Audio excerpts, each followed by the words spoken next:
Mic check. Mic check. 1, 2, 3. Mic check. Mic check. Good.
would say a good split is when they get to the race. They don't actually have to start training too much. We went to class.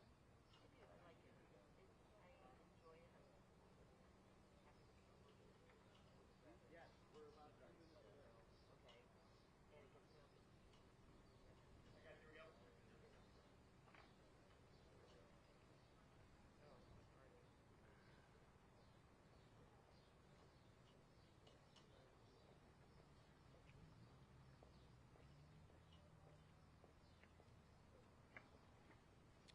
Good morning, everybody.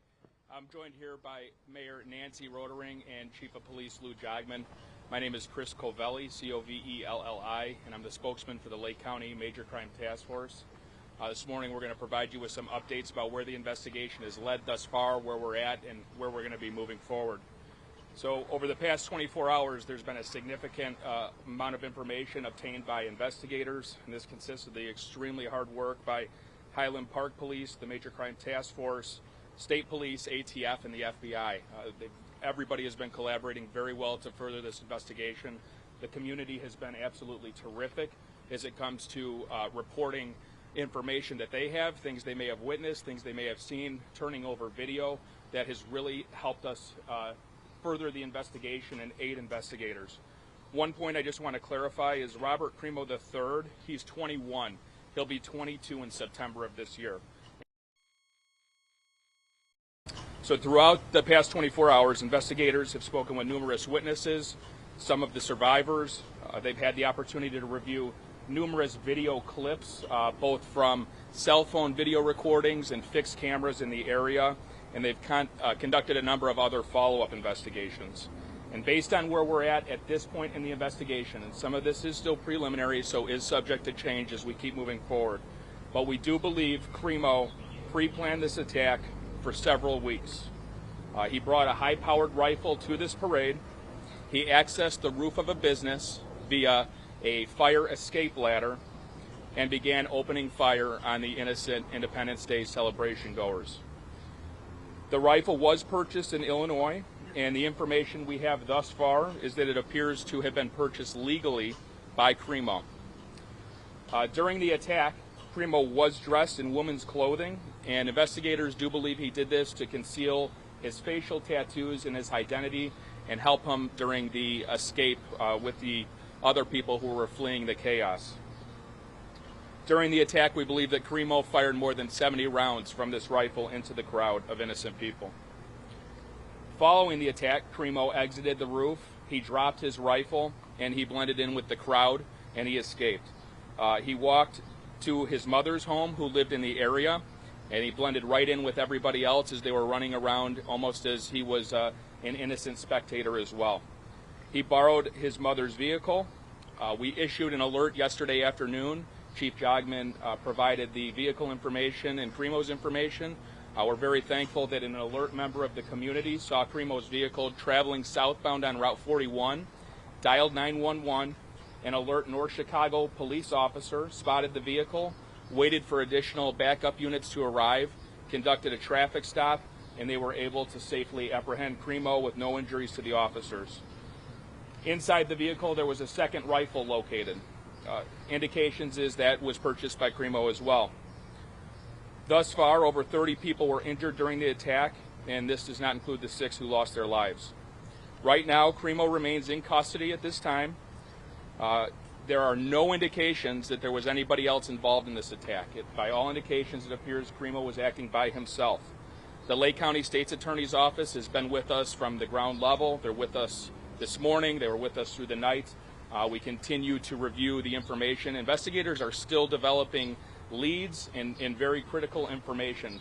Once we're at a point where we're ready to review all of that information for charges, we will sit down with the state's attorney and review for criminal charges. I'm going to turn this over to the mayor, and then I'll be back up to answer questions. Mayor, thank you. Thank you.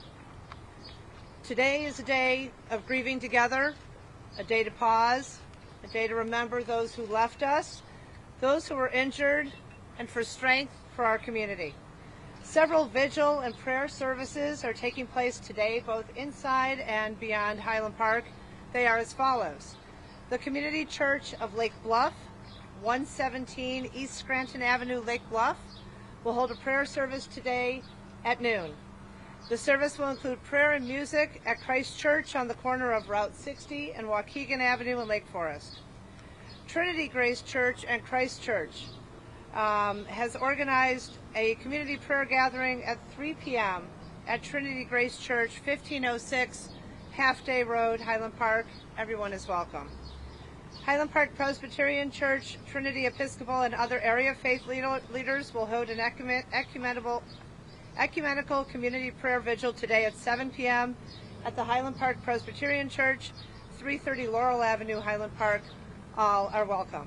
Today, Highland Park High School, located at 433 Vine Avenue, in conjunction with community partners, is hosting crisis counseling until 2 p.m. and is open to everyone. No appointments are necessary. Additionally, a Family Assistance Center will open tomorrow, July 6th at noon, to provide support services and crisis assistance to those who were directly impacted at the parade. The location and hours of operations are pending. We'll get that information to the community as soon as we have it. Please go to the city website for more information. The Highland Park Police Department, the American Red Cross, and the FBI Victim Services Response Team are assisting with additional partners. The teams will engage with victims and families to assess their immediate needs and provide crisis intervention and other forms of emergency assistance. Anyone who is a victim of the incident and is in need of support can call 800-CALL-FBI. I know what a generous community we are a part of. We are overwhelmed with the amount of support offered not only from those in Highland Park, but the surrounding region and throughout the nation. Thank you. For those who are looking to donate to victims and in support of the community, we ask that you be mindful of potential scams on GoFundMe and other fundraising avenues. This afternoon, we'll share additional information on the city's website regarding how to donate to the victims, survivors, and those who support the community. For all who have reached out with offers of equipment, food, and professional services, we thank you. Thank you all for coming out today. I'll now turn the mic back to Deputy Chief Cavelli. Thanks, Mayor. Any questions? Yes, Justin, can you tell us about the motivation? Is the suspect cooperating, is answering questions, and what more are you learning about the motivation either from him or from his online footage? At this point, we have not developed a motive from him. Investigators are very much furthering the investigation. They have been in discussions with him. I don't have anything to say about motivation thus far because it hasn't been provided. Sir, we've seen disturbing videos online. Were warning signs missed? The question was, there's disturbing videos online that have been seen. We are reviewing those. Those are going to be a part of any investigation efforts by our task force investigators, Highland Park Police. We'll look at them and we'll see what they reveal. Phil.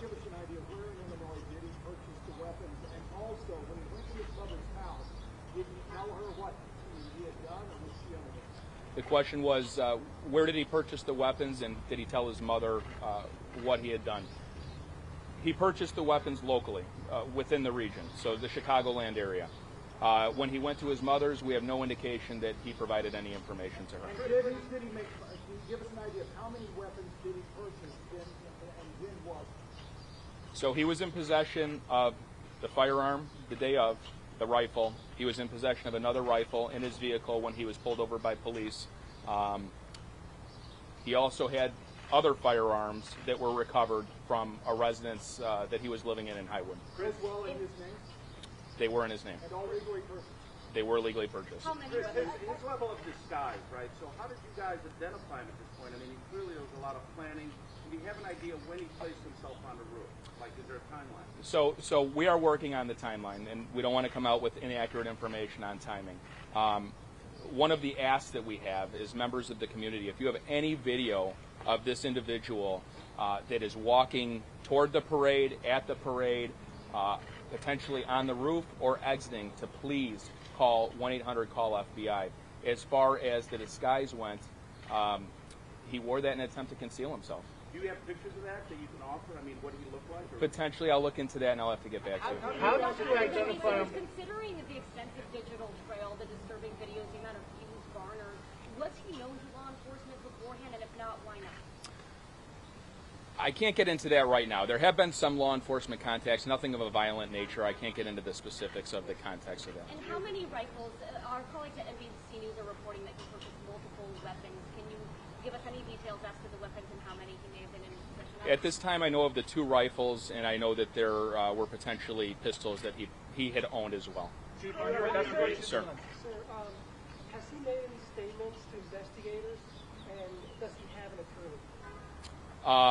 I'm not going to go into what he may or may not have said. The investigation is still moving forward. I'll provide that information later on. Can you break down? He targeted anyone specific or was shooting randomly? Shooting appears to be completely random. Did you identify him chose the community because of the high population of Jewish people? I know people are concerned that it was an anti-Semitic attack. We have no information to suggest at this point it was racially motivated by religion, or any other protected status. And Chris, all the videos that appeared on, I believe still in place is an assault rifle ban in Highland Park. Is that correct? Yeah, I don't have information on that right now, but we will get back to you on specifics. Chris, all the videos of Crimo prior to this, did anyone ever call Highland Park Police or tip off authorities that these were online? No, we were not made aware of these videos. Chris, how did you identify him as a suspect? Through surveillance video or by tracing the gun? So investigators did a really good job. The ATF was phenomenal yesterday. They expedited a trace of the firearm. That was a major investigative lead for us. In addition to that, the witness statements, the videos that we obtained from people that turned them in, and the businesses, they all helped us tremendously. Can you break down the number of injuries, not the deceased, and can you also then further break down how many of those were gunshot victims and how many of the injured were not gunshot victims? The information I have right now is that all of those that were either transported to the hospital or self-drove themselves to the hospital were injured by gunfire. So over 30 individuals that were injured by the gunfire, and they went to the 3 hospitals we mentioned yesterday. Do you have any more info on the ages? As a woman, how were you able to identify so early on that you were looking for a male? He was identified by a number of, there were police officers that were able to recognize his photo once it was revealed, and that helped tremendously. So Chris, can you help us to understand, when you say you know he was dressed as a woman during the shooting, is that based on photographic evidence or what eyewitnesses have said? And also, can you tell us what type of weapon was used? So it was a high-powered rifle that was used. It was shot high-velocity rounds. Was it an AR-15? It could be similar to an AR-15. It was similar to an AR-15. As far as identifying him with the woman's, he was seen on video camera in the woman's clothes. Video camera played a tremendous role in how we were able to identify him both leaving initially and as he left. Are they duplicates? The guns the same, and were they bought at the same? No. Different and bought at separate locations. What is the status on current charges right now? They have a wig on because it was reported that it was a... I'm not exactly sure what the woman's attire consisted of. Initially, it was reported that this person had long hair, so a wig isn't out of the question. Is his family cooperating with the investigation? Which work was he on and how did he get there exactly? Can you repeat that? Can you tell us more about the business where he was? Which route was it and how did he get there? It was a local business right in that vicinity. I'm not sure the name of the business. He was able to access the roof through a ladder that's affixed to the side of the building. We'll take 3 more, okay? What happened with that clothing? Did he dump it somewhere or did he have it on him? Have you talked to his parents at all? We've talked to teachers, and he went in elementary school that have contacted his parents several times saying there were issues with him as a teen and a young child growing up. What type of Sure. cooperation? And one of the things that is important to remember here is the diligence and investigation. We're going to reach out to everybody we possibly can that has information, firsthand information about him, whether that's family members, teachers, friends, whoever it is that has information. But it does take time. It takes time to gather who may know him, who knew him in the past, teachers. That is something that task force investigators are working on. They've interviewed a number of people thus far, but please keep in mind we're 24 hours in. There's a lot of work to be done here. We're not done. Are his parents cooperating? I don't want to get into levels of cooperation. Were the weapons modified at all? No indication the weapons were modified. One more. Have any children passed away? No children have passed away. We'll take your last one. They gave when he bought the weapon. What address did he give? I'm not sure what address he gave. I can get back to you on that. All right, we'll be back this afternoon about 3 o'clock. We hopefully have an updated status on charges. He'll remain in custody at this point. 3 o'clock. Thank you. Thank you, everybody. Thank you. Talk about how you knew him as a young boy.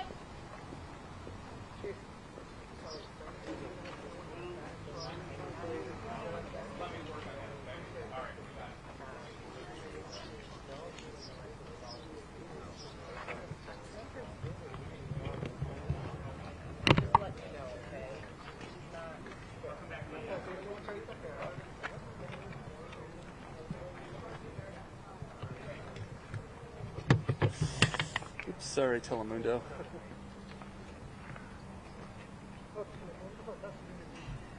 Sorry, Univision. Sorry. What was it? Was it Telemundo or Univision? Univision. I'm sorry.